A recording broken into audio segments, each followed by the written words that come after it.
ఏ మలుపు ఎక్కడ ఎలా తిరగాలో, ఏ మజిలీకి నువ్వు చేరాలో, ఎప్పుడు నీకు ఏది అందాలో, నువ్వు ఎదుర్కొంటున్న ప్రతికూల పరిస్థితులు ఎంతవరకు ఉండాలో, ఎప్పుడు తొలగిపోవాలో ఆయన డిసైడ్ చేస్తాడు, ఆయన డిజైన్ చేస్తాడు.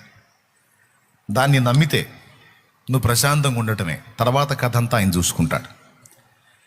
ఓకే, ఎంతమంది నమ్ముతున్నారు?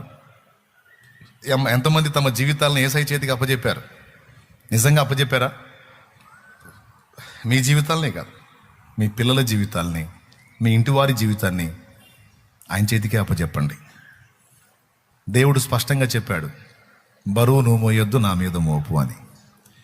పేతురు రాసిన మొదటి పత్రిక 5వ అధ్యాయము 6-7 వచనాల్లో, దేవుడు తగిన సమయమందు మిమ్మల్ని హెచ్చించున్నట్లు ఆయన బలిష్టమైన చేతి క్రింద దీన మనస్కులై ఉండుడి. అంటే దేవుడు నిన్ను నన్ను మనల్ని హెచ్చించడానికి ఒక తగిన సమయం ఉందట.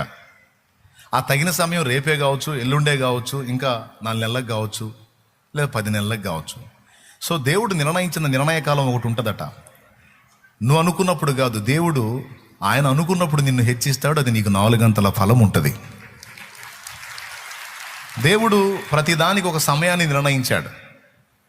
దేవుడు మనలాగా తొందరపడి సాయంత్రం చేయాల్సింది పొద్దున చేయాల్సింది మధ్యరాత్రిలో చేసే రకం కాదు. అదంతా మనకు దడ ఎక్కువ. అన్నీ అయిపోవాలని ఆరాట పడతా ఉంటాం టెన్షన్గా. దేవుడు అట్లా చేయడు. దేవుడు ఏం చేసిన ఒక పద్ధతి ప్రకారం, ఒక సమయం ప్రకారం ప్రతిదీ చేస్తాడు.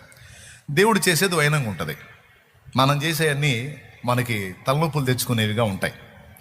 కాబట్టి సాయంత్రం చేయాల్సింది సాయంత్రం చేస్తాడు, మధ్యాహ్నం చేయాల్సింది మధ్యాహ్నం చేస్తాడు, ఉదయం చేయాల్సింది ఉదయం చేస్తాడు, తెల్లవారుజాము చేయాల్సింది అప్పుడు చేస్తాడు. మన ఐడియాలజీ కన్నా మనకంటే దేవుని ఐడియాలజీ చాలా గొప్పది కదా. దాన్ని మనం దృష్టిలో పెట్టుకొని, దేవుని ఆలోచనలో నేను ఉన్నాను, ఆయన తలంపుల్లో నేను ఉన్నాను, నా లైఫ్ ఆయనకి అప్పచెప్పుకొని ఉన్నాను, నాకు టెన్షన్ అక్కర్లేదు అని నీ జీవితాన్ని ముందుకు కొనసాగించు. సైతానుగాడు ఎంత కుట్ర చేస్తాడంటే, వాడు దుర్మార్గుడు, ఈరోజే మనం సాగుపోయేటప్పుడు పరిస్థితి ఎట్టుంటుందో మన ఊహల్లోకి వచ్చేటట్టు చేస్తాడు.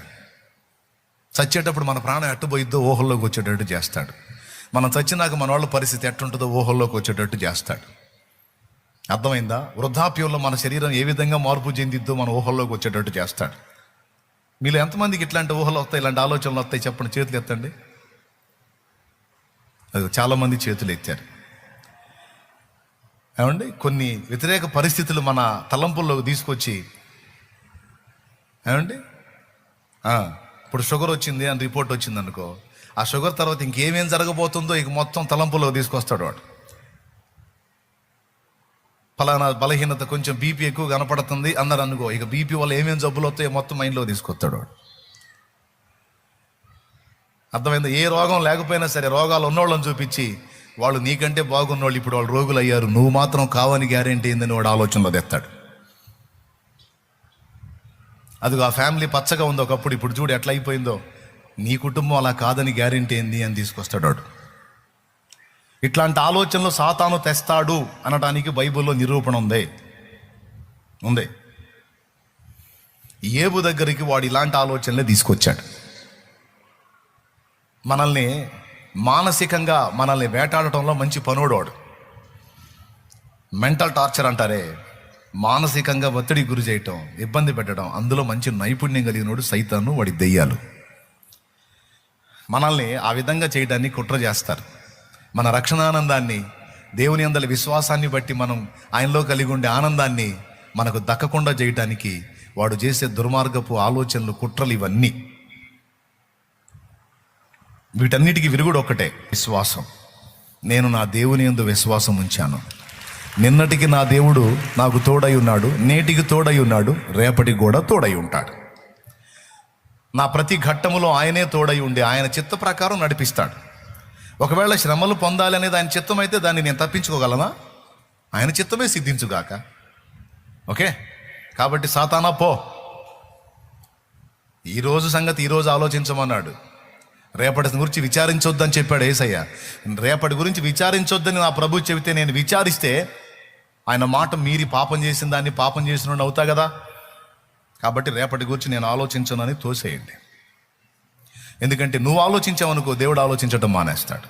ప్లీజ్ మళ్ళీ చెప్తున్నా, నువ్వు ఒత్తిడి ప్రెజర్కి గురయ్యావు అనుకో, దేవుడు ఆలోచించడం మానేస్తాడు. నువ్వు దేవుని మీద విశ్వాసంతో వదిలేసావు అనుకో, అప్పుడు దేవుడు ఆలోచించడం మొదలు పెడతాడు.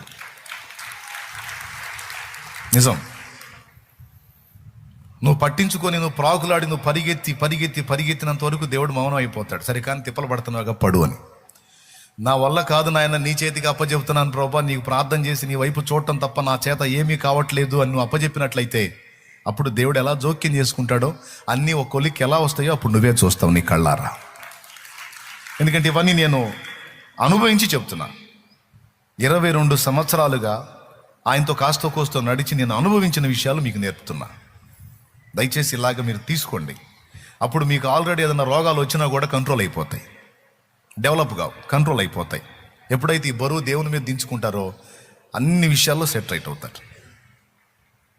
నిజంగా ఉన్న రోగాలు కూడా తగ్గుతాయి, నిజంగా తగ్గిపోతాయి. అట్లా కాకుండా మీరు ప్రెజర్గా ఆలోచించి ఇంకా ఎక్కువ ఒత్తిడి గురయ్యారనుకో, రోగాలు ప్రమోషన్ పొందుతాయి, అంటే ఇంకా ఎక్కువ అయిపోతాయి అన్నమాట. జాగ్రత్త. వాక్యాన్ని మనం మీరొద్దు. కానీ దిక్కుమాల ఆలోచనలన్నీ వాడు తీసుకొస్తాడు. ఏబు దగ్గరికి తెచ్చాడు. ఏబు భార్య పిల్లలు బాగున్నారు, కుటుంబం పచ్చగా ఉంది, దాసదాసి జనాంగం, పశువులు, పొలాలు అన్నీ సూపర్గా ఉన్నాడు. ఏబు దేహదారుఢ్యం, అద్భుతమైనటువంటి వ్యక్తి, అన్ని విషయాల్లో పర్ఫెక్ట్గా ఉంది ఏబు లైఫ్. అలాంటి స్థితిలో ఏబు ఉన్నాడు. అప్పుడు ఏబు దగ్గరికి ఎవరు వచ్చారు? సాతాను వచ్చాడు. ఎవరు పర్మిషన్ తీసుకొని వచ్చాడు? దేవుని పర్మిషను తీసుకొని వచ్చాడా లేదా? కాదు. మొదటిసారి ఏబు దగ్గరికి సాతాను వచ్చినప్పుడు దేవుని పర్మిషన్ తీసుకోకుండా వచ్చాడు. తీసుకోకుండా వచ్చి ఏం చేశాడో తెలుసా? డైరెక్ట్గా ఏబు దగ్గరికి వెళ్ళి ఏబుని ఎఫెక్ట్ చేయలేదు, కానీ ఏబు మనసులో భయాలు పుట్టించాడు. గుర్తుపెట్టుకో, ఏబు మనసులో భయాలు పుట్టించాడు. ఇవైతే చేయొచ్చు వాడు కంచె దాటి అవతలికి వెళ్ళకపోయినా కంచె యువతలుండే వాడు మన మనసుల్లో భయాలు పుట్టించే అవకాశం వాడికి ఉంది. నెగిటివ్ సిగ్నల్స్ని మన ఆలోచనల్లోకి పంపించే అవకాశం వాడికి ఉంది. అర్థమైందా? ఆ సిగ్నల్స్ని మనం తీసుకొని మనం వాడితో ఏకీభవించినప్పుడు మాత్రమే వాడు మన దగ్గరికి ఎంటర్ అవుతాడు. వాటిని వికర్షించామనుకో, వాటిని వ్యతిరేకించామనుకో, వాడు మన దగ్గర రావడానికి ఛాన్స్ ఉండదు. కానీ ఏం చేశాడో తెలుసా? ఏబు చేసిన పెద్ద పొరపాటు అదే. వాడు ఇచ్చిన నెగిటివ్ థాట్స్ని, వ్యతిరేక ఆలోచనలని ఏబు తీసుకున్నాడు. బట్ ఏం లేదు, నీ భార్య చాలా బాగుంది, ఇప్పుడు నువ్వే ప్రాణంగా బ్రతుకుతుంది, నీకు పూర్తి విధేయరాలుగా ఉంది, ఈమె రివర్స్ అవుతుందేమో, కాదని గ్యారెంటీ ఏంటి? ఈరోజు నీ పిల్లలు 10 మంది పచ్చపచ్చగా ఉన్నారు, పండగ చేసుకుంటా ఉన్నారు రోజు, వాళ్ళు ఒక్కసారి చావరని గ్యారెంటీ ఏంది? ఏమో వాళ్ళకి ఏదైనా జరగొచ్చేమో. సింపుల్. నువ్వు రోడ్డు మీద నీ బిడ్డ బయలుదేరుతున్నాడు బైక్ తీసుకొని, వాడు రోడ్డు మీద బయలుదేరుతా ఉన్నాడు, నీ కళ్ళ ముందు వెళ్తా ఉన్నాడు, నీకు మనసులో థాట్ వచ్చింది, ఏదో వద్దు దిక్కుమాలిన ఆలోచన, వాడికి ఏమన్నా అయిద్దేమో, తగిలిద్దేమో అని జాగ్రత్త చెబుతావు లేదా? రే చిన్నగా పో, జాగ్రత్తగా పో, మెల్లగా పో అని చెబుతావు లేదా? ఎందుకు చెబుతున్నావు? డౌటు. వాడికి ఏమైనా అయిద్దేమో, వాడికి ఏమైనా తగిలిద్దేమో, ఏమైనా జరుగుతుందేమో, ఎదురు వార్త వచ్చిద్దు అని. ఎందుకు? చాలామంది అవి ఫేస్ చేస్తున్నారు కనుక నేను కూడా అది ఫేస్ చేస్తానేమో అనే డౌట్తో నువ్వు ముందుగానే గిల్టీ ఫీల్ అవుతావు. ఎంతమందికి ఉంది ఇట్లా? ఎంతమందికి ఉంటుంది ఇలా? నాకు తెలిసి దాదాపు అందరికి ఉంటుంది. కొంతమంది చేతులు ఎత్తట్లా అర్థం కాక. దాదాపు అందరి ఫీలింగ్స్ ఇవే. స్తోత్రం. పెద్దగా చెప్పండి. అవునా కదా? రైట్. ఉంటాయి తప్పకుండా అలాంటి ఆలోచన. నీకు వచ్చినప్పుడు నువ్వేం చేస్తావు? నాకు వచ్చినప్పుడు నేనేం చేస్తానంటే, నేను ఆలోచించి కంగారు పడి ఏం చేద్దును, దేవుడు నిర్ణయించింది ఎవడు తప్పిస్తాడు? ఆయన చిత్తం. కాపాడిన ఆయనే, అప్పచెప్పిన ఆయనకే అప్పచెబుతాను, వదిలేస్తాను.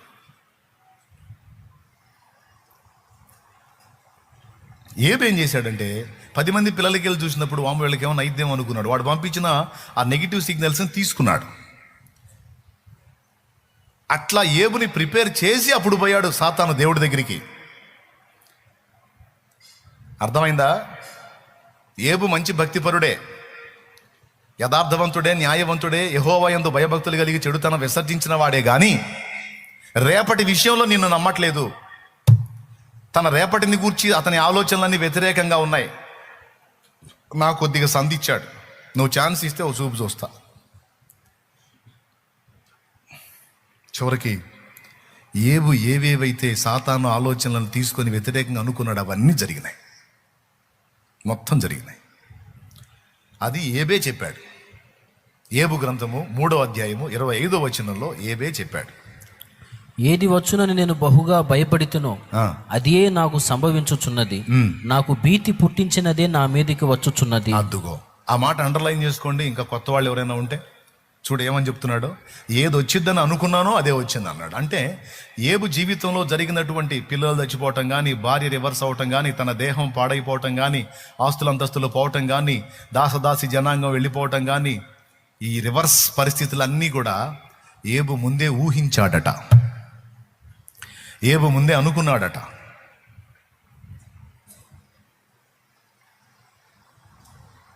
మీరు ఎప్పుడైనా ఆలోచించారా ఈ ఒక్క మాట గురించి? అలా వ్యతిరేకంగా ఆలోచించిన కారణం చేత ఏబుకు అలాంటి పరిస్థితులు రప్పించాల్సి వచ్చింది దేవుడు. ఆ మాట ఏబే చెప్తున్నాడు, ఏది వచ్చిద్దని నేను బహుగా భయపడ్డానో అదే నాకు వచ్చింది. అట్లా ఎందుకు అనుకున్నావు ఏబు? అట్లా ఎందుకు ఆలోచించావు? ఏం చేద్దాం, నా కర్మగాలి అలాంటి ఆలోచన, దిక్కుమాల ఆలోచనలన్నీ నాకు వచ్చినాయని జరిగినాయి. కొంతమంది ఫ్యామిలీ మెంబర్స్తో మాట్లాడతారు, ఇట్లా అయిద్దని నాకు ముందు నుంచి అనిపిస్తూ ఉంది, నాకు అట్లాంటి ఆలోచన నిజంగానే వచ్చింది, నిజంగా 3 రోజుల నుంచి వచ్చినా ఏందో మనసు ఒకటే అనిపిస్తుంది, టైద్ది అని అనిపిస్తుంది, అయ్యింది అని చెప్పి. ఆడవాళ్ళు కొంతమంది జెంట్స్ కూడా, నాకెందుకు 3 రోజుల నుంచి ఇట్నే అనిపిస్తుంది, ఎందుకు నాకు పదే ఎట్టే ఆలోచన వచ్చింది, నిజంగా అదే జరిగింది, ఏందో వింతగా. సాతాను మన మనసులోకి నెగిటివ్ థాట్స్ని తీసుకొచ్చినప్పుడు, వ్యతిరేక ఫలితాలను కూర్చున్న ఆలోచన తెచ్చినప్పుడు, విశ్వాసం అనే డాలుతో దాన్ని ఎదిరించాలి. అర్థమైందా? దేంతో ఎదిరించాలి? విశ్వాసం అనే డాలుతో. ఎట్లా ఉండాలి విశ్వాసము? ఇలాంటి తలంపులు వాడు తీసుకొచ్చినప్పుడు ఏబు చెప్పేది ఉండే, నా అంతటా నేను ఇలా ఉన్నానా, నా భార్య నాకు ఇలా లభించిందా, నా పిల్లలు నాకు ఇలా లభించారా, అన్నీ నా దేవుడిచ్చాడు, ఉంచిన ఆయన తీసిన ఆయనకే స్తోత్రం, ఏమైనా నేనేం భయపడను, నా దేవుడు నాకు తోడై ఉన్నాడు అని ఒక్క మాట అనుకుంటే సాతానుకు సందు దొరకకుండా ఉండే. కానీ భయం భయం భయం భయం భయం మనిషికి మనశ్శాంతి కోల్పోయాడు. చివరికి అదే జరిగింది. విశ్వాసం ఏమంటది? కాపాడినావు ఇంతకాలము, కాపాడెదవు ఇక ముందు కాలము. చెప్పండి, ఇప్పుడు దాకా నిన్ను కాపాడుకుంది ఎవరు? ఎంతమంది ఒప్పుకుంటారు దేవుడే కాపాడుకొచ్చాడన్న అన్నోళ్ళు చేతులు ఎత్తండి. ఆయన కాపాడకపోతే నువ్వేడ బతుకున్నావు? ఆ యాక్సిడెంట్లో నా కరెంటు పట్టుకున్నప్పుడు ఎప్పుడు పోయేదాన్ని. కానీ ఎన్నో అపాయాల్లోంచి నిన్ను కాపాడుకుంటూ వచ్చి పట్టాడు అన్నం పెట్టి ఈరోజు బతకనిచ్చింది ఎవరు? ఇప్పుడు చెప్పు, దేవుడి దేవల్ల నేను ఇంకా బతికున్నా, లేకపోతే ఎప్పుడో నా టికెట్ అయిపోయేది. రైట్, అందరూ ఒప్పుకుంటారు. ఇప్పటిదాకా నిన్ను కాపాడిన వాడే ఇక ముందు కాపాడగలడు. ఆయన దేనికైనా నిన్ను అప్పచెప్పదలుచుకుంటే దాన్ని ఆపే దమ్ము ఎవడుకుంది? కాబట్టి నా ప్రభు చిత్తమే జరుగును గాక. ఆమేన్. కాబట్టి నువ్వెందుకు కంగారు పడాలి? ఆయన నన్ను దేనికైనా అప్పచెప్పాడంటే అనవసరంగా అప్పచెప్పాడు. దేనికైనా అప్పచెప్పాడంటే దానికి 4 అంతల లాభం నాకుంటేనే అప్పచెబుతాడు. నా తండ్రి ఏది చేసినా నా మేలుకే 100% చేస్తాడు, నా ప్రయోజనం కోసం చేస్తాడు, కానీ నా కీడును కోరేవాడు కాదు అనే విశ్వాసం ఉండాలి కదా. ఇప్పుడు బాడండి అందరూ. కాపాడినావు కాపాడెదవు, కాపాడిన